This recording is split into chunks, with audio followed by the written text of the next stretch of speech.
Les bontés de l'Éternel ne sont pas épuisées. Ses compassions ne prennent pas fin. Elles se renouvellent chaque matin. Oh, que ta fidélité est grande. Merci Seigneur pour cette merveilleuse journée.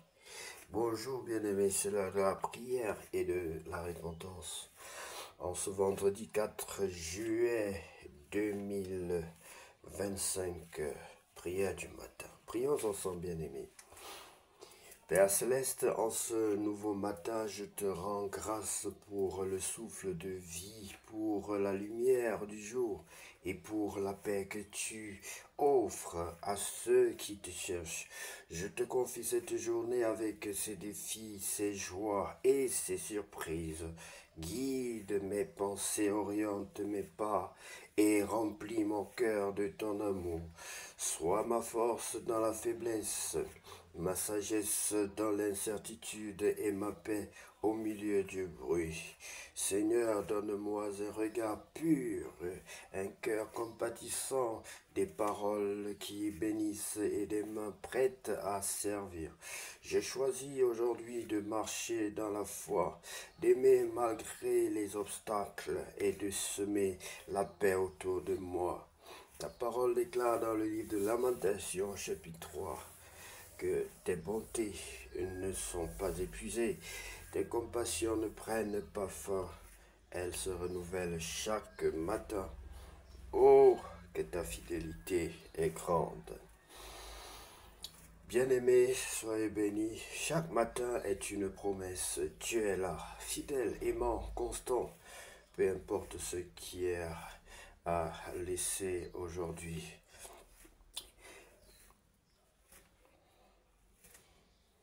Entre ses mains. Aujourd'hui, bien-aimé, est entre les mains de l'Éternel. Je déclare par la foi que ce jour est béni. Je suis conduit par Dieu et rien ne pourra m'en détourner. Je suis rempli de sa grâce et prêt à porter du fruit. Seigneur, sois glorifié dans tout ce que je fais vivre. Je vais vivre aujourd'hui, donne-moi ton regard sur les autres. Donne-moi ton regard sur les autres, ton calme dans les tensions et ton feu dans mon cœur. Au nom de Jésus-Christ, j'ai ainsi prié. Amen. Bien-aimés, nous allons maintenant prier pour ceux qui n'ont pas encore reçu le Seigneur Jésus-Christ dans leur vie et qui veulent le faire aujourd'hui. Bien-aimé, tu vas répéter cette prière après moi. Seigneur Jésus-Christ, je reconnais que je suis un pécheur. Seigneur Jésus-Christ, je reconnais que je suis un pécheur. Je t'invite dans ma vie comme mon sauveur personnel et mon Seigneur. Je t'invite dans ma vie comme mon sauveur personnel et mon Seigneur. Prends le plein contrôle de ma vie. Prends le plein contrôle de ma vie. Sans toi, je ne suis rien, je ne peux rien sans toi. Sans toi, je ne suis rien, je ne peux rien sans toi. Lave-moi par le sang de l'agneau. Lave-moi par le sang de l'agneau. Sois le chef de ma vie. Sois le Dieu de ma vie. Baptise-moi et remplis-moi de ton Esprit Saint. Baptise-moi et remplis-moi de ton Esprit Saint. Je t'en supplie, Père Saint, au nom de Jésus-Christ de Nazareth. Je t'en supplie, Père Saint, au nom de Jésus-Christ de Nazareth. Amen. Sois béni, bien-aimé, et sache que désormais tu n'es plus seul. Le Seigneur Jésus-Christ est avec toi. Les anges sont avec toi. Dieu est avec toi pour t'accompagner dans tes projets de tous les jours.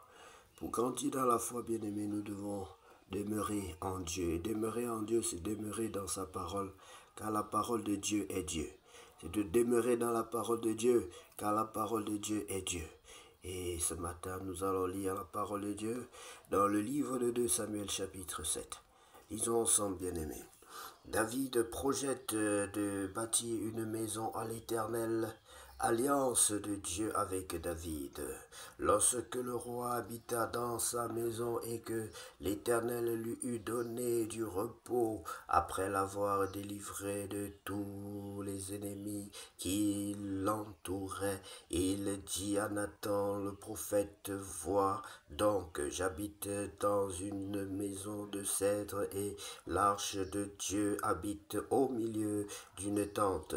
Nathan répondit au roi, va, fais tout ce que tu as dans le cœur, car l'Éternel est avec toi.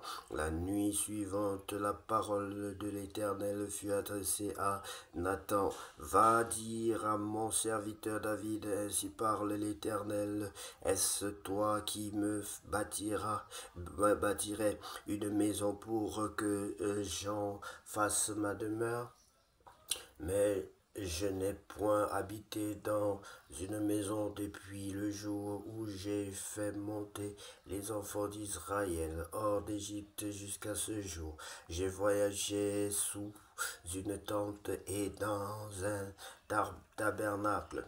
Partout où j'ai marché avec tous les enfants d'Israël, ai-je dit un mot à l'une des tribus d'Israël à qui j'avais ordonné de paître mon peuple d'Israël, ai-je dit, pourquoi ne me bâtissez-vous pas une maison de cèdre? Maintenant tu diras à mon serviteur David, ainsi parle l'Éternel des armées, je t'ai pris au pâturage derrière les brebis pour que tu sois chef sur mon peuple.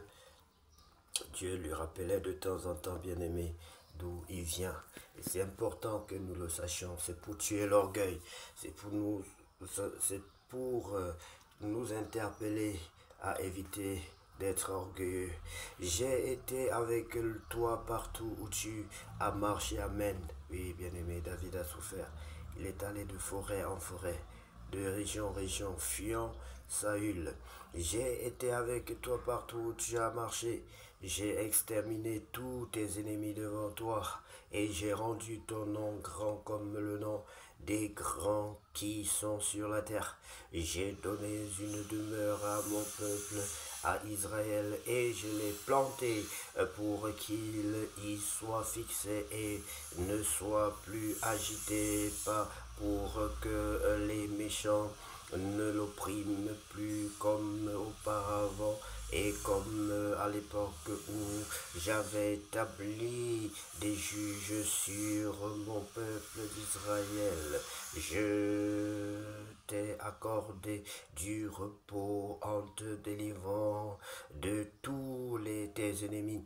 Et l'Éternel t'annonce qu'il te créera une maison quand tes jours seront accomplis et que tu seras couché avec tes pères, j'élèverai ta postérité après toi, celui qui sera sorti de tes entrailles, et j'affermirai son règne, n'est-ce pas? Ce sera lui qui bâtira une maison à mon nom, et j'affermirai pour toujours le trône de son royaume. Je serai pour lui un père et il sera pour moi un fils. S'il fait le mal, je le châtierai avec la verge des hommes et avec les coups des enfants des hommes. Mais ma grâce ne se retirera point de lui, comme je l'ai retiré de David, de Saül, que j'ai rejeté devant toi. Ta maison et ton règne seront pour toujours assurés. Ton trône sera pour toujours affermi. Il dit, je ne retirerai pas ma grâce. Ce n'est pas son Esprit Saint, mais sa grâce, bien-aimé, la grâce de Dieu. Vous voyez que lorsque vous n'avez pas la grâce de Dieu, votre vie peut être en ballottage. Je cherche le passage. Soulignez-le, bien-aimé, c'est important. La grâce de Dieu. Verset 17. Nathan rapporta à David toutes ces paroles et toute cette vision. Et le roi David alla se présenter devant l'Éternel et dit, qui suis-je, Seigneur l'Éternel, Seigneur éternel, et quelle est ma maison pour que tu m'aies fait parvenir où je suis. C'est encore peu de choses à tes yeux aujourd'hui. C'est encore peu de choses à tes yeux, Seigneur éternel. Tu parles aussi de la maison de ton serviteur pour les temps à venir et tu daignes instruire un homme de ces choses, Seigneur éternel. Que pourrait te dire de plus, David? Tu connais ton serviteur, Seigneur éternel, à cause de ta parole et selon ton cœur, tu as fait toutes ces grandes choses pour les révéler à ton serviteur, que tu es donc grand, éternel Dieu, car nul n'est semblable à toi, et il n'y a point d'autre Dieu que toi. D'après tout ce que nous avons entendu de nos oreilles, est-il sur la terre une seule nation qui soit comme ton peuple, comme Israël, que Dieu est venu à racheter pour en former son peuple, pour se faire un nom et pour accomplir en sa faveur, en faveur de son pays, des miracles et des prodiges en chassant devant ton peuple que tu as racheté l'Égypte d'Égypte des nations et leur Dieu. Tu as affermi ton peuple d'Israël pour qu'il soit ton peuple à toujours. Et toi, l'Éternel, tu es devenu son Dieu. Maintenant, Éternel Dieu, fais subsister jusque dans l'éternité la parole que tu as prononcée sur ton serviteur et sur ta maison, et agis selon ta parole. Que ton nom soit à jamais glorifié, que l'on dise l'Éternel des armées est le Dieu d'Israël, et que la maison de ton serviteur David soit affermie devant toi. Car toi-même, Éternel des armées, Dieu d'Israël, tu t'es révélé à ton serviteur en disant, je te fonderai une maison. C'est pourquoi ton serviteur a pris courage pour t'adresser cette prière. Maintenant, Seigneur éternel, tu es Dieu, et tes paroles sont vérité, et tu as annoncé cette grâce à ton serviteur. Veille donc bénir la maison de ton serviteur, afin qu'elle subsiste à toujours devant toi, car c'est toi, Seigneur éternel, qui a parlé, et par ta bénédiction, la maison de ton serviteur sera bénie éternellement. Merci pour ta parole, Seigneur. Ta parole, c'est la vérité. Ta parole, c'est la vie. Ta parole nous guérit. Ta parole nous sauve. Sans ta parole, nous ne sommes rien. Et nous ne pouvons rien, et absolument rien, faire sans ta parole, Seigneur.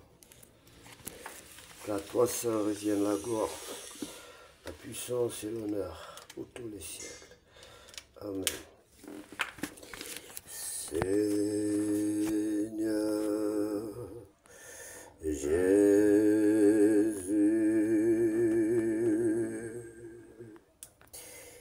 que la gloire te revienne,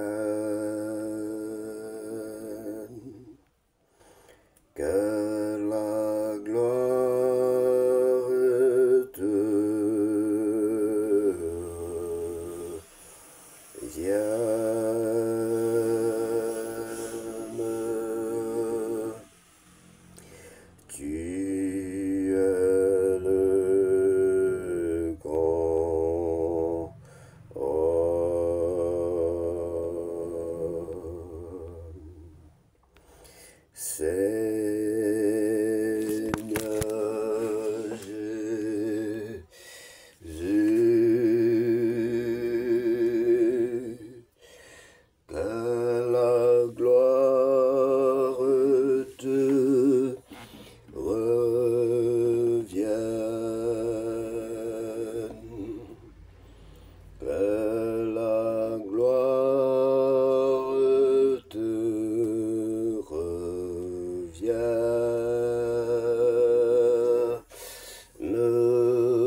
Tu es le grand.